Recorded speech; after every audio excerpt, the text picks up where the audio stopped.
Naghahanap po ng bago naming available na kitten, may 5 po kami na big bone, ang gaganda po nila. Mga may ragdoll bloodline po sila.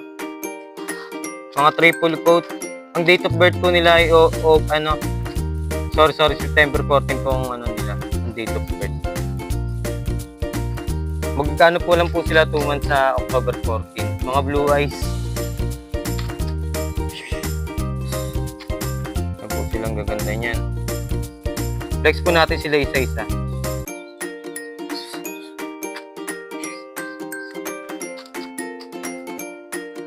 Unahin po natin itong mukhang ragdoll natin na kitten. Female. Magtutumas pa lang po sila sa October 14. Ganda ng mata nyo. Blue eyes na blue eyes. Yan po siya. Milahi po talaga silang ragdoll. Lola po nila ragdoll. Pero pinaka breed lang po talaga nila Persian.